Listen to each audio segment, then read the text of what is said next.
Hello, everyone, and welcome to another episode of our podcast. Here we have very honest, empowering conversations about health, about wellness, and really everything in between. And as we all know, October is Breast Cancer Awareness Month, and today's episode is going to be a very special one.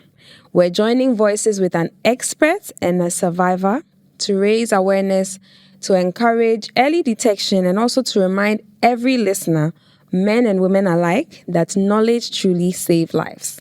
So joining me today is Dr. Judith Na Odetaki, a well-seasoned oncologist who is a doctor who specializes in cancer at Kolebu Teaching Hospital, and she'll help us to understand breast cancer from a medical perspective. She'll tell us about the facts, the risks, and also the importance of screening. And then we'll also hear from Madame Fafa Gozu, a very brave breast cancer survivor and also the founder of Jidula Pink Foundation. Madame Fafa's journey reminds us of the power of faith, of hope, and of timely care. So together, we'll talk about prevention, we'll talk about the early signs that you should look out for, and then also treatment, and also very, very importantly, the emotional side of the journey, because awareness isn't just about pink ribbons, it's about empathy, it's about strength, and also about action. So stay with us as we dive into the conversation. Thank you so much for joining me, ladies. Doc, I think I'll start with you. We're in Pink October. I'm sure most of the people watching us have seen all over social media, breast cancer awareness, but we want to know, what really is breast cancer? Are there different types of breast cancer? How do they differ? Tell us about it. Okay. So the breast is made up of cells, and these cells grow and die in a controlled way. Okay. Sometimes these cells grow uncontrollably. Okay. And when this happens, a lump forms. Okay. And what makes it cancerous is that these lumps have the tendency of spreading not just in the breast, but to other organs in the body. Okay. And yes, there are different types of breast cancer, depending on where the lump develops. Okay. So we have those that develop in the milk ducts, and we have those that develop in the milk making glands. Okay. Those are referred to as ductal cancers and then lobular cancers. Okay. And apart from looking at classifying cancers by where they grow, they are also classified based on their biology. Okay. If I say biology, I mean how the cells behave, okay. How aggressive the cells are. So we have those that are hormone receptor positive. That is, they respond to hormones, or they feed on hormones. So they feed on the female hormones. So giving treatment that reduces these hormone levels are able to control those with hormone receptor positive breast cancer. And then we have those that are HER2 positive. If I say HER2 is a marker on the cell that gives signals to the cells to keep growing. Okay. So when the cells are looked at under the microscope and they have these signals on them, they're classified as HER2 positive. Okay. And given treatment targeted at these markers can help control the rate at which these cells grow. And then we also have the very aggressive type, which is a triple negative breast cancer. Those are neither hormone receptor positive or HER2 positive. So they don't have any markers at all. Those are the very, very aggressive types. So basically, those are the common types of breast cancers we have. Wow, thanks, Doc, for this education. I'm sure most of us didn't know that there are even different types of breast cancer. But then we also want to know, Doc, tell us, what are some of the early signs and symptoms that people should look out for when it comes to breast cancer? Sometimes there are no symptoms at all. That's why a lot of people tend to report late. Right. And then that's why screening is important, because sometimes you might not have any symptoms at all, because the lump is probably hiding somewhere your hands cannot feel. And it's only through screening that the lump can be picked up. So usually there are no symptoms at all. Or you might have a lump a painless lump in your breast. It could also present as a lump in your armpits. Some people think they are balls and then treat them for a long time, and then finally it turns out to be cancerous. So you can have the lump either in your breast or in your armpits, or you can notice skin changes in the on the skin of the breast, a change in color of the skin, and then also changes around the nipple, maybe a rash around the nipple, the nipple retracting inwards, nipple discharge. And when it gets to the stage where you have the skin of the breast looking like the back of an orange, which is referred to as podorange, then the disease is quite advanced. So commonly, these are the common signs that you can pick up in your breast that might indicate that you might be dealing with breast cancer. So that tells us the importance of screening then. So how often should one get screened? I know screening is something that is highly recommended. How often should that be? And at what age can one start to get screened for breast cancer? And this is not for only women, but men as well, isn't it? Yes. Yeah. So there are different screening methods. Okay. We have what we refer to as a self-breast examination. And every woman is encouraged to pick a day in a month. If you're still having your menses, we advise that you take 5 days after your menses, when your breast is less lumpy and painful, lie down, learn how to do the breast examination well. Right. Those who are menopausal can pick any day in a month to do their examinations. Okay. So that is for self-breast examination. And then we have what we call clinical breast examination. That is, you go to a health professional, a nurse, a doctor, to examine your breast properly. Right. Because you might be missing something. Yes. So once a year, we encourage women to go to the clinic and then get a nurse or a doctor examine their breasts. And then we have the diagnostics, mammograms. So the recommendation is that every woman who is 40 years and above should get a mammogram, either yearly or every other year. Those below the age of 40 who have a high risk of developing breast cancer, we advise that they do either ultrasound or MRIs. So this screening outline is for the general public.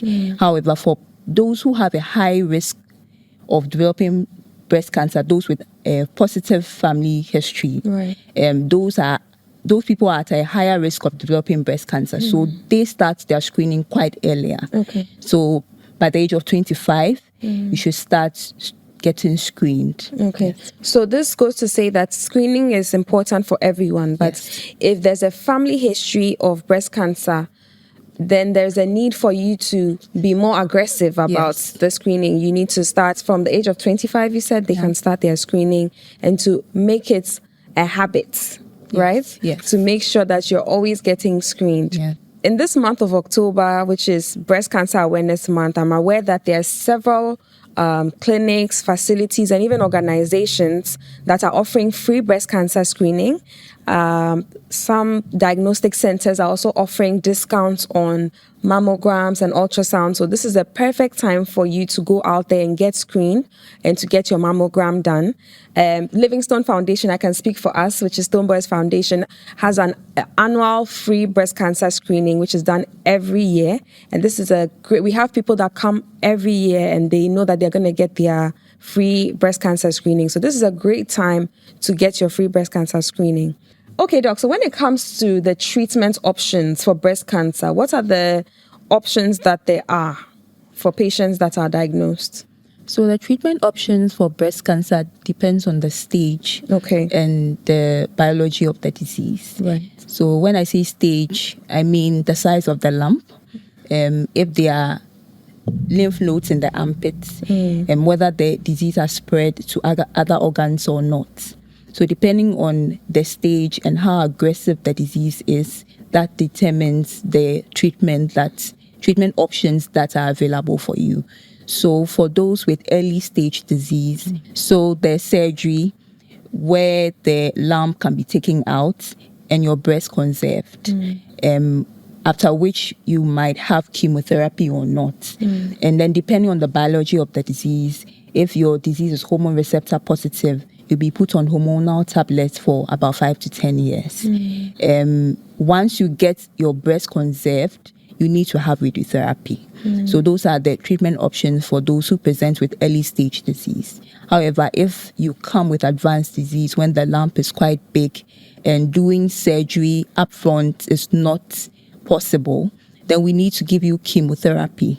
That is cancer medication that is given IV to shrink the tumor, to make surgery possible, either to conserve your breast if possible or to take the breast off. That is mastectomy. And then after that, once the disease is advanced, you need to have radiotherapy and you need to have chemotherapy. And then depending on the biology of the disease, whether you're going to have targeted therapy, targeted at the markers on the cells, whether HER2 positive or hormone receptor positive, then you need to have that treatment. Wow, thank you very much, Doc. That was very insightful. Now we know the different treatment options that there are. But as we say, prevention is better than cure. And so we would always want to prevent the disease from happening. So are there any lifestyle changes that we can employ to, take ourselves out of the group or the risk factors that could lead to breast cancer? Yes. So there are modifiable risk factors. Okay. So healthy diet is one thing that you can do to reduce your risk of developing breast cancer. So eating well, balancing your diet with vegetables, fruits, reducing carbohydrates, getting proteins can help reduce your risk of developing breast cancer. So exercise, maybe 30 minutes, maybe twice a week should be fine. Right. Because it's been found that those who are overweight, the fat cells have the tendency of converting to estrogen, which is the food that these cancer cells feed on. So once you are overweight, your risk of developing breast cancer is high. So if you are eating well, you're exercising, that would help maintain your weight. And then also, if you can reduce alcohol intake, you do. If you smoke and you can stop, we encourage you to stop because alcohol intake and smoking are all risk factors. And then oral contraceptive pills. Even though the risk of developing breast cancer using oral contraceptive pills is very low, it's also a risk factor. So if you can consider other types of birth controls, you can do that. And then if you're on hormone replacement therapy and it's possible to stop, you do that. And then we encourage women to breastfeed because it's been found that breastfeeding reduces your risk of developing breast cancer. So breastfeeding for 12 months at least is protective. So these are modifiable risk factors. And once you are practicing these, your risk of developing breast cancer is reduced. Wow. We're learning a lot today from Doc. Doc, you mentioned one of the main risk factors being a family member with breast cancer. So when it comes to genetic testing, how helpful is that? Genetic testing is very helpful because it helps one identify their risk of developing breast cancer. So if you have a family member, we say first degree relative, so a mother, a sister, a daughter who has either breast cancer or ovarian cancer, you might be at risk of developing breast cancer. Or if you have multiple relatives with cancer, prostate cancer, breast cancer, ovarian cancer, pancreatic cancer, you might be at risk. And then if you have a relative who developed breast cancer at a very young age, you might actually be at risk of developing breast cancer. So genetic testing is essential once you fall in any of these categories. There's the BRCA1 and 2 mutation test. You can take it to find out if you have a high lifetime risk of developing breast cancer. And once you do, it helps you adopt these preventive lifestyle changes and then also early screening so that if you develop the disease, it can be picked up early, you get the right treatment, and then you can go on with your life. Yeah, I think that's very true. And mental health is getting or gaining a lot of attention these days, thankfully. And I would like to know, does mental health play a role? Does it have any role in the recovery process for breast cancer patients? So mental health is very essential when it comes to the management of breast cancer. And it's been found that patients who have support systems, family members supporting them, friends supporting them, survivor groups supporting them, they cope well. They tend to be more adherent to their treatment schedules, and they tend to do better. So psychological support is very important when it comes to the management of breast cancer patients. So we encourage friends, relatives to give patients with breast cancer this support. And also adopting stress-free lifestyle is also very important. And this can only be done when you have that support around you. Yes, that's very true. I totally agree, because sometimes we underestimate how important mental health is in all aspects of our life. So this is also very true, and I think it's something that we need to pay a lot of attention to. Okay, so Auntie Fafa, I'd like to come to you now, our very brave breast cancer survivor. Thank you so much for taking the time to join us. But this question has been on my mind. I want to know, how did you find out that you had breast cancer?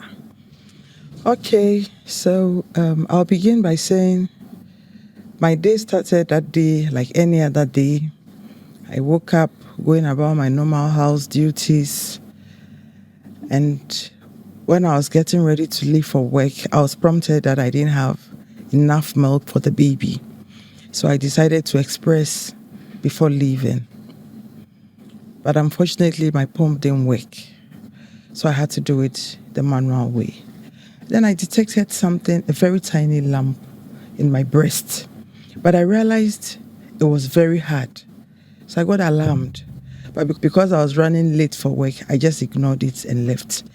2 weeks later, I remembered and decided I was going to get it checked. I went to the hospital.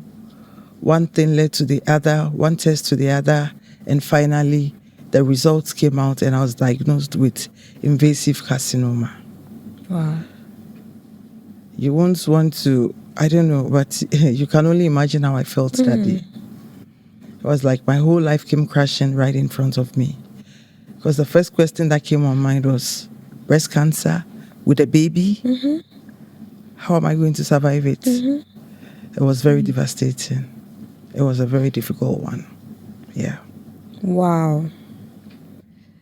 This is very emotional. So I can imagine that this must have been a very challenging period for you. But I'd like to know, what was the most challenging part of your journey with breast cancer? Okay, the most challenging part was the chemotherapy and the surgery. Because chemo was very harsh on the body. Yeah. And from what I had read earlier about treatment, I was told, or I learned, it affects your kidney, your organs in general. So the question is, you end up treating breast cancer and then you end up destroying your organs. Should I do it or not?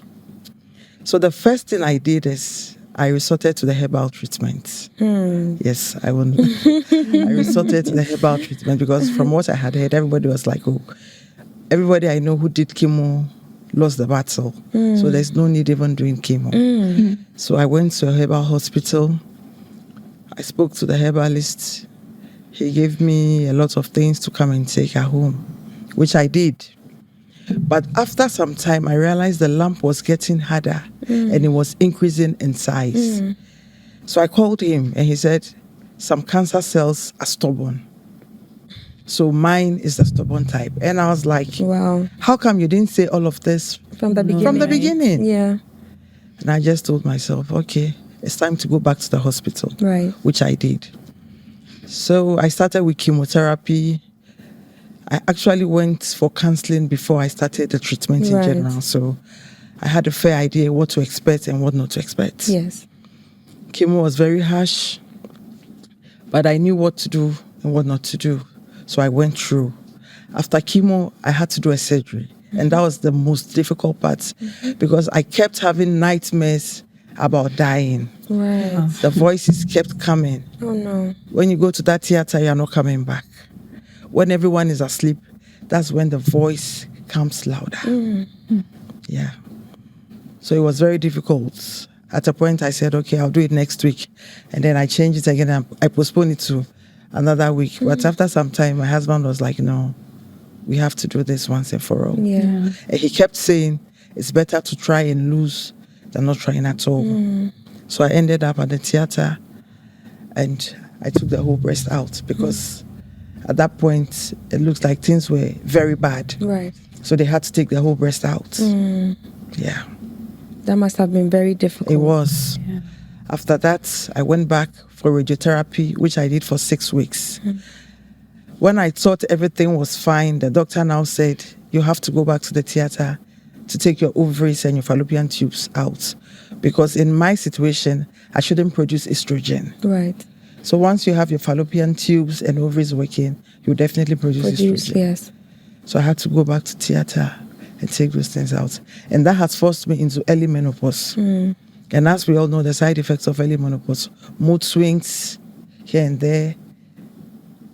You're happy, the next moment you're sad, and all of that. But to God be the glory, I went through everything. And this is me sitting right And here. thankfully, we still have you here with us. Oh, yes. We're enjoying your beautiful smile and your amazing energy. When she walked into the room, she walked in with the biggest smile, and she's keeping all of us happy. We're glad that you're still here with us. Thank you. We're glad that you're still here with us. I'd like to know, bordering on what Doc said about having a support system and really the importance of mental health. Did you have that support system, and how important was it? What role did that play in your recovery process? Okay, with the support system, I had it all. Wow. My husband was there, my sister was there, and family was there. That's great. They were there for me. Yes. So with the support system, I had it all, and it really helped because at every point in time, I had someone telling me, this phase 2 shall pass. It's a difficult one, but you're doing well. Yeah. I go for chemo, I come back, and maybe my sister can just say, oh, today we bought you this because you did one session very well. We are waiting for the next. My husband comes home and he's like, oh, next week we are going for chemo. Like there was always that encouragement and inspiration I needed. Yes. What I really look at or what I felt gave me the inspiration I needed was my baby. Oh. Apart from my husband and my child and my sister and the other children, when I look back at my baby, I'm like, if something happens to me now, what is the baby's fate? Yeah. So if not for anything, you have to be strong for that baby. Yeah. Exactly. Yeah. So the support system was very important. And I'm grateful I had it all. Because without that support system, I don't think I would have made it this far. I don't think I would have made it this far at all. Because on days when I even felt I was losing myself, they were there to tell me, no, you can't give up at this time. Yeah. We are all in this. Right. And for any woman or every woman out there who is going through this, I would advise family members, friends to always be there for them. Yeah. Because the support system is one most important thing we all need. Yeah. It's very, very important. For your mental health, your emotional being, it's very important. Yes. You're very right. The impact that support systems create or play in the lives of cancer patients is one that should never be underestimated. So if you are watching us, you have any family member, any friend, any colleague, anyone you know who's going through their walk or their journey with cancer, do not underestimate the role that your support, your kind words, your encouragement plays in their lives. It's actually the fuel that keeps them going. So please do not underestimate what your support is doing for them.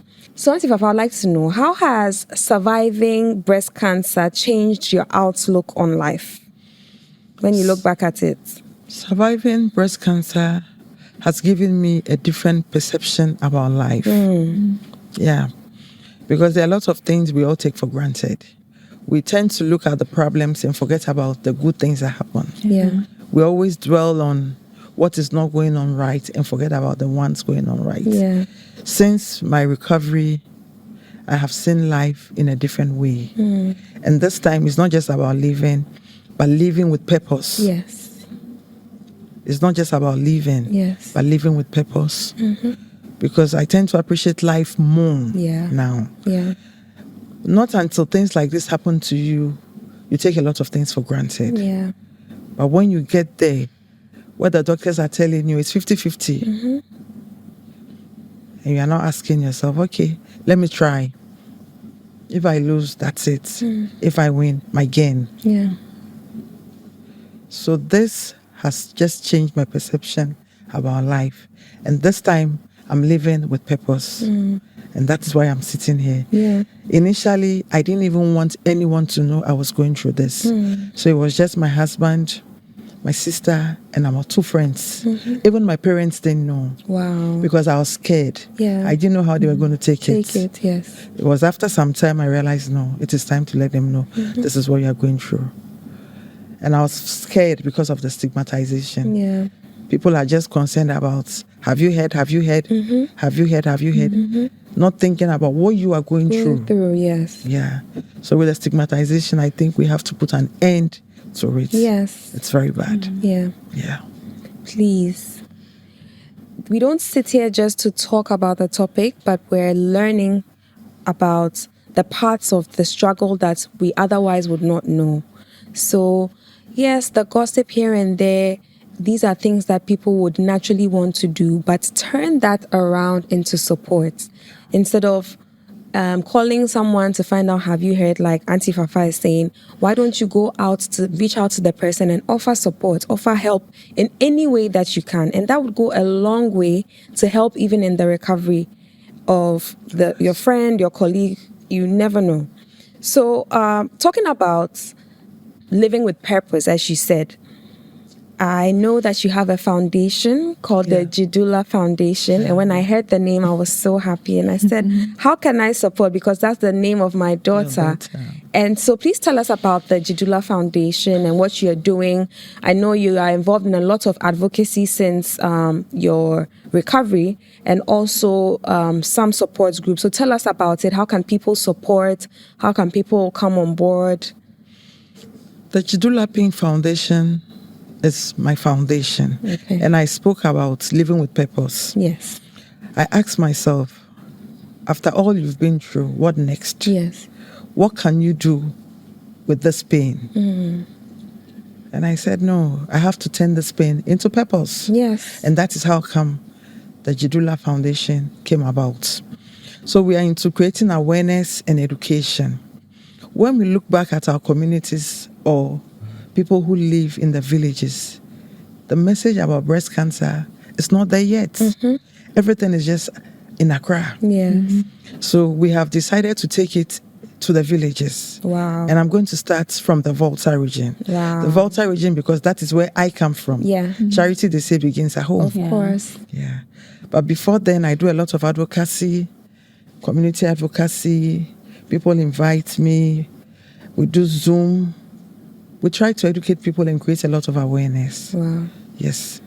And what I want to do now is try to raise funds. Because in this month of October, by the time people are done with the screening, you'll be surprised and amazed at the number of people who will be diagnosed and need help. Yeah. So what we, the Jidula Foundation, is trying to do now is creating awareness, education, and raising funds to be able to support those who will be diagnosed in this period of October, which is the Pinktober. So that's what we've been doing so far.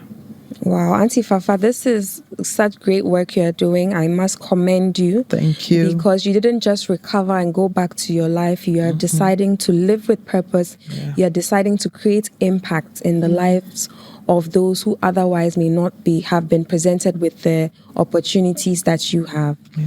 That's really amazing. So for someone watching us who has been newly diagnosed with breast cancer, what advice are you going to give them? The advice I'm going to give them is there's hope. Yeah. There's hope. Yeah. It's difficult, but it's doable. You need a positive mindset. You need a grace factor. I tell people when I talk about the grace factor, it's not about church. Mm-hmm. It's about your personal relationship with God. It's not about church. It's about your personal relationship with God. You need a grace factor. You need support, a solid support system.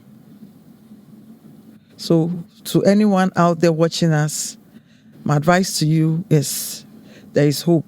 It is difficult, but it is doable. Yes. It is difficult, but it is doable. To add to that, our advice, the person tries to change his or her lifestyle. Mm-hmm. That is very important. The things we eat, the things we drink, let's be intentional about it. Mm-hmm. You can't be doing or undergoing cancer treatment and still eat sugar, still take soda, and all of that. Doc said initially you have to reduce your carbohydrates intake and all of that. So it requires a total life change. Yes, everything about you changes because life after cancer is never the same. Mm-hmm. No matter what you do, your life after cancer is never the same. So you just have to psych yourself, be positive, and know there is hope. Yeah. Thank you. That's great. Okay, Auntie Fafa, so as we round up our conversation, how do you think that communities can better support those who have been affected by cancer? Because we keep talking about support, and it is not just on an individual basis. As communities, we should be able to support those who have been affected by cancer. How do you think that this can be done successfully, of course? Okay, before this can be achieved, the communities must understand what is happening. Right. If they don't understand, they can't offer support. So before we take it there, I would advise we create more awareness and education. Yeah. Because the more they understand what cancer is, the more they understand the importance of support, they can give it.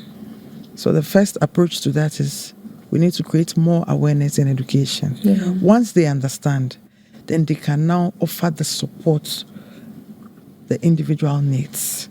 So it has to start from creating more awareness and education. So when they understand, then they now know, oh, Fafa is going through this, and this is what she needs from us. But if I don't understand what Fafa is going through, I won't be able to give her the support she needs.